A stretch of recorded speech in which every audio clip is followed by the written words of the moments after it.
सबको जय मसीह की।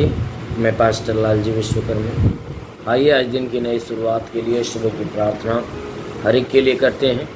और प्रार्थना शुरू करने से पहले मैं वचन के माध्यम से मैं हर एक से बातचीत करना चाहता हूँ। इसलिए आइए वचन को देखते हैं।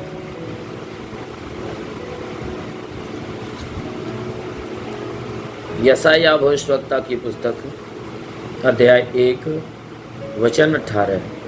यशायाह भविष्यवक्ता की पुस्तक अध्याय 1 वचन 18 को देखिएगा। यहोवा कहता है, आओ हम आपस में वाद विवाद करें। यहोवा कहता है, आओ हम आपस में वाद विवाद करें। तुम्हारे पाप चाहे लाल रंग के हो तो भी वे हिम के समान उजले हो जाएंगे, और चाहे अर्गवानी रंग के हो तो भी वे ऊन के समान श्वेत हो जाएंगे। तुम्हारे पाप चाहे लाल रंग के हो तो भी वे हिम के समान श्वेत हो जाएंगे, और चाहे अर्गवानी रंग के हो तो भी वे ऊन के समान श्वेत हो जाएंगे। यदि तुम आज्ञाकारी होकर मेरी मानो तो इस देश के उत्तम उत्तम पदार्थ खाओगे। यदि तुम आज्ञाकारी होकर मानोगे तो इस देश के उत्तम उत्तम पदार्थ खाए जाओगे। आमीन, हालेलुया।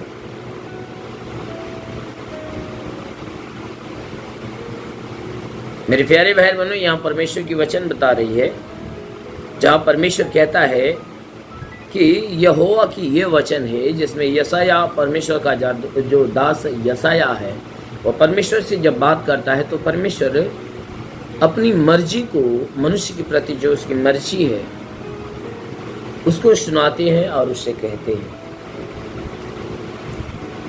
कहते हैं कि जो परमेश्वर बातें कहते हैं उस बातों को यशायाह भविष्यवक्ता कहता है कि देखो यहोवा कह रहा है। यहोवा कह रहा है, क्या कह रहा है कि आओ हम आपस में वाद विवाद करें।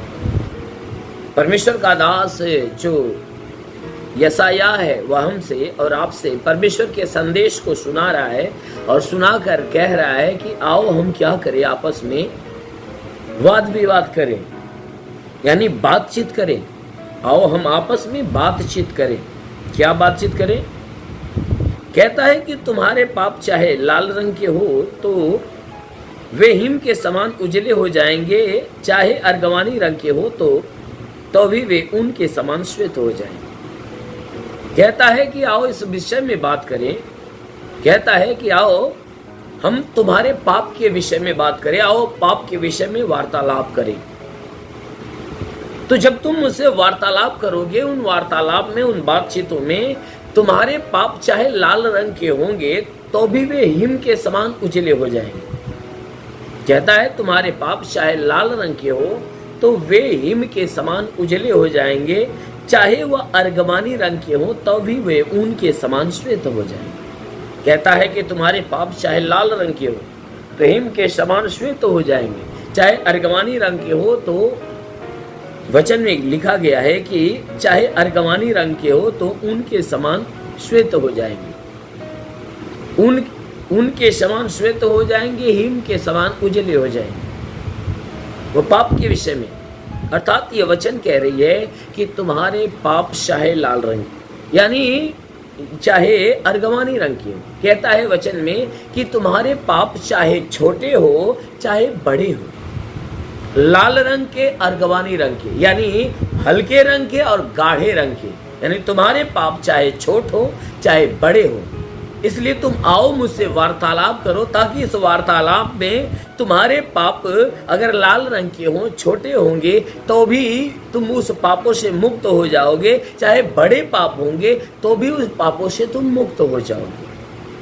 हालेलुया। मेरे प्यारे भाई बहनों, हमारा परमेश्वर कहता है कि तुम्हारे पाप चाहे लाल रंग के, यानी छोटे पाप हो, तो भी वे क्षमा कर दिए जाएंगे, चाहे तुम्हारे पाप बड़े हों तो भी क्षमा कर दिए जाएंगे। कब क्षमा कर दिए जाएंगे? कि यदि तुम आज्ञाकारी होकर मेरी मानोगे तब। कहता है कि यह काम तब होगा कि जब तुम आज्ञाकारी होकर मेरी बात मानोगे, अर्थात परमेश्वर की आज्ञा को मानोगे। यशायाह कह रहा है कि परमेश्वर कहता है कि तुम मुझसे बातचीत करो। इन बातचीतों में तुम्हारे पाप चाहे छोटे हों चाहे बड़े हों, दोनों क्षमा कर दिए जाएंगे। और क्षमा तब किए जाएंगे कि जब तुम उसका आज्ञाकारी बनोगे, उनकी आज्ञाओं को मानोगे। तब वचन कहती है कि जब उनकी आज्ञाओं को मानोगे, यानी आज्ञाकारी होकर उस परमेश्वर की सुनोगे, मानोगे, तो वचन कहती है कि जब मानोगे तब तुम्हारे पाप चाहे छोटे हों बड़े हों क्षमा कर दिए जाएंगे। और उसके अलावा वचन कहती है कि इस देश के उत्तम उत्तम पदार्थ खाने पाओगे। तब जाकर तुम इस देश के अंदर, जिस देश के अंदर रहते हो, अच्छी अच्छी चीजों को ग्रहण करने पाओगे, अच्छी अच्छी चीज को स्वीकार करने पाओगे। इसलिए मेरे प्यारे भाई बहन, सच में हमें अपने परमेश्वर से हमेशा वार्तालाप करना चाहिए, हमेशा बातचीत करना चाहिए।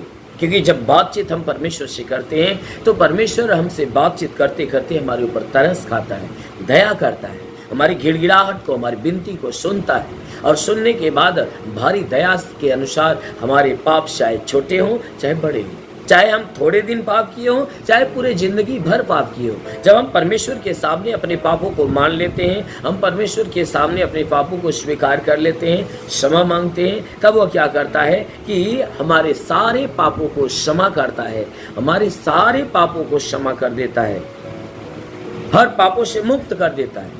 और ये पाप तभी मुक्त होते हैं कि जब तुम उस परमेश्वर की आज्ञा को मानोगे। यानी वार्तालाप करते समय जो परमेश्वर आपसे जो कुछ कहेगा, आप उसकी आज्ञा को मानोगे, उसकी बातों को मानोगे, जो कुछ वह कहता है उसे स्वीकार करोगे, तब क्या करेगा? वह आपके पाप को क्षमा कर देगा और आप जिस देश में रहते हो उस देश पे आशीष देगा और उस देश में अच्छी से अच्छी वस्तुओं को ग्रहण करने पाओगे, अच्छे से अच्छे भोजन को ग्रहण करने पाओगे, अच्छी वस्तुएं खाने पाओगे। आमीन।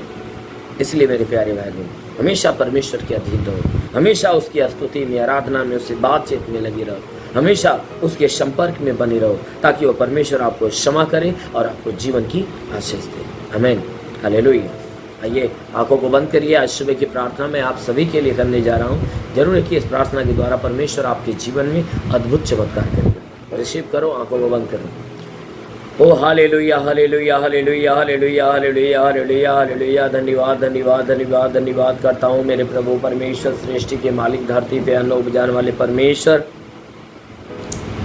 तुम अपने पवित्र सामर्थ्य बलवंत हाथों को नीचे बढ़ा, ताकि जितने लोग प्रार्थना को सुन रहे परमेश्वर, हर एक के जीवन में अद्भुत चिन्ह चमत्कार प्रकट होने पाए। हाँ मेरे महान परमेश्वर, प्रार्थना करते हैं इनके शरीर में चाहे जो कोई बीमारियां, प्रभु यीशु तेरे नाम में आदेश करता हूँ, यीशु मसीह के नाम में आदेश करता हूँ, सारी बीमारी जाने पाए। प्रभु यीशु के नाम से हर बीमार आज चंगा हो जाए, प्रभु यीशु के नाम से चंगा हो जाए। वो महान परमेश्वर, हर एक के ऊपर तू अपनी आशीष को उतरने दे, आशीष को उतरने दे प्रभु। वो स्वर्गीय आशीष हर एक के ऊपर उतरे। देखो परमेश्वर की आशीष आपके ऊपर उतर रही है, आप उन आशीषों को रिसीव करो। जितने बीमार लोग हैं, बीमार लोग अपनी आशीष को रिसीव करो। देखो परमेश्वर आपको छू रहा है, वो अपने हाथों को बढ़ाकर छू रहा है, आपके बीमारियों को छू रहा है। आप रिसीव करो आशीष को, रिसीव करो आशीष को। देखो आशीष आपके जीवन में जा रही है, आशीष से जा रही है, आशीष से जा रही है। देखो आशीष से जा रही है। रिसीव करो, रिसीव करो, रिसीव करो। रिंगबा सबारबा लबासे लिरिवासा खबसुंदु सबारबा। होली होली होली होली रबा सिंधु सखारबा सिंधे ले। महान परमेश्वर अपने स्वर्ग की आशीष इनके जीवन में आने दे, ताकि जितने बीमार इस प्रार्थना को सुन रहे हैं वो सारे के सारे बीमार अभी चंगे हो जाए यीशु के नाम में। वो महान परमेश्वर हम प्रार्थना करते, देखो यीशु मसीह के नाम से हम घोषणा करते हैं कि आपके शरीर की बीमारी निकल रही है। जितने लोग इस आशीष को रिसीव कर रहे हैं उनके शरीर की बीमारियां निकल रही है। महसूस करो, निकल रही है। वो आपको चंगाई मिल रही है। रिंगबा सबारबा लबा से ले रेवा सखा लबा सुंदु। देखो परमेश्वर के स्पर्श के द्वारा, वो परमेश्वर की आशीष के द्वारा आपकी बीमारी जा रही है यीशु के नाम में। वो महान परमेश्वर प्रार्थना करते बेटा, जितने पढ़ाई लिखाई करते हैं, हे परमेश्वर उनके पढ़ाई लिखाई के जीवन में तू आशीष दे प्रभु, ताकि उनका पढ़ाई लिखाई में वह आगे बढ़े, जीवन के हर लक्ष्य को पूरा करे। जीवन में जितने भी लक्ष्य प्रभु यीशु तेरे नाम में पूरा हो जाए। ओ महान परमेश्वर, जितने लोग तेरे सेवा करने वाले लोग हैं प्रभु, उनके सेवकाई के क्षेत्र पे आशीष दे, ताकि उनकी सेवकाई दिन प्रतिदिन बढ़ती जाए। ओ महान परमेश्वर, हम प्रार्थना करते पिता, हे परमेश्वर, हम पिता पुत्र के नाम से, यीशु मसीह तेरे नाम से हर एक के ऊपर हम तेरी आशीष को मांगते प्रभु। अपने स्वर का झरोखा खोल, महिमा की आशीष शरीर के ऊपर आने दे। जितने बेरोजगार है प्रभु उन्हें आशीष दे, ताकि उन्हें रोजगार मिलने पाए। जितने नौकरी के तलाश में प्रभु आशीष दे, ताकि उन्हें नौकरी मिलने पाए। जो गरीबी के श्राप पे प्रभु उन्हें आशीष दे, ताकि वह गरीबी के श्राप से मुक्त हो जाए। जितने कर्ज के बोझ में दबे हैं वह उनका कर्जा अदा होने पाए। हाँ मेरे महान परमेश्वर, हम प्रार्थना करते पिता, इन्हें हर प्रकार के कर्जे से मुक्त कर। हाँ मेरे प्रभु, इन्हें हर प्रकार के कर्जे से मुक्त कर। जिसके पास घर नहीं, घर देकर आशीष दे। जिसके पास चलने का साधन नहीं, चलने का साधन देकर आशीष दे। हाँ मेरे महान परमेश्वर, प्रार्थना करते पिता, हर प्रार्थना सुनने वाले भाई हो या बहन हो, चाहे जो कोई प्रभु, हर एक के जीवन में तेरी महिमा की आशीष उतरे। हर एक का जीवन आनंदित होने पाए। इनके जीवन में जितने लड़ाई झगड़े समाप्त होने पाए। ये आपस में परिवार समेत आपस में मेल मिलाप का जीवन जीने पाए। इनके जीवन की सारी विपत्तियां कैंसिल करता हूँ यीशु के नाम से। हर प्रकार के शैतानी बंधनों को कैंसिल करते हैं यीशु के नाम में। हाँ मेरे महान परमेश्वर, प्रार्थना करते हैं जितने लोग इस प्रार्थना को सुन रहे हैं, आज हर कोई हे परमेश्वर तेरे इस प्रार्थना के द्वारा आनंदित और भला चंगा होने पाए। हाँ मेरे महान परमेश्वर, तेरा साथ हर एक के साथ होने पाए। तेरा हाथ हर एक के सर पे बना रहे। अनुग्रह शांति से भर प्रभु। हम बेनती करते हैं, आकाश का झरोखा खोल मेरे प्रभु, और हर एक को नई आत्मा दे। हर एक को पवित्र आत्मा देकर तृप्त कर। ओ परमेश्वर, हर एक को तेरी आत्मा का स्पर्श होने पाए। और रिगावा संदल और रिवासा खाला बसुंदु, देखो हर एक के ऊपर पवित्र आत्मा उतर रही है। रिसीव करो, रिसीव करो, रिसीव करो, रिसीव करो। ओ पवित्र आत्मा सुले रेखाबा संदोले बाबा सबरबा। महान परमेश्वर, हम प्रार्थना करते हर एक को तेरे आत्मा का स्पर्श हो जाए। हर कोई आत्मा में भर जाए और आत्मा की सामर्थ्य में भर जाए प्रभु। तेरे तेज के द्वारा भर जाए, लहू के सामर्थ्य में भर जाए, ताकि शैतान का राज्य हर एक के जीवन से, हर एक के घर से समाप्त हो जाए। ओ परमेश्वर, तेरा साथ हर एक के साथ हो। तेरा हाथ हर एक के सर पे बना रहे। अनुग्रह शांति से भर प्रभु, यीशु के नाम में मांगते हैं, आमीन। परमेश्वर हर एक को आशीष दे। God bless you. धन्यवाद। सभी भाई बहनों को प्रभु आशीष दे। यदि आप सत्य मार्ग और जीवन सत्संग प्रार्थना केंद्र में आप अपना दान या 10वां अंश देना चाहते हैं तो इस अकाउंट नंबर पर भेजिए। हमारा अकाउंट नाम है लालजी विश्वकर्मा और हमारा अकाउंट नंबर है 4357200100897333 और IFC कोड है UBIN 054357 और बैंक का नाम है यूनियन बैंक और ब्रांच है पतरही जौनपुर UP या फोन पे या गूगल पे के द्वारा अपना दान या 10वां अंश देना चाहते हैं तो फोन पे नंबर है 8795130321 पर अपनी भेंट देकर प्रभु यीशु से आशीष को ग्रहण कीजिए। और यदि आप हमारे चैनल को सब्सक्राइब नहीं किए हैं तो कृपया इस चैनल को सब्सक्राइब और लाइक कर दीजिए और बेल को दबा दीजिए, जिससे हमारे चैनल के हर वीडियो का नोटिफिकेशन आपके मोबाइल फोन पर पहुंच जाएगा और आप आसानी से हर रोज की प्रार्थना सुनकर प्रभु यीशु के आशीष को ग्रहण कर पाओगे। धन्यवाद। प्रभु यीशु आपको आशीष दे। आमीन।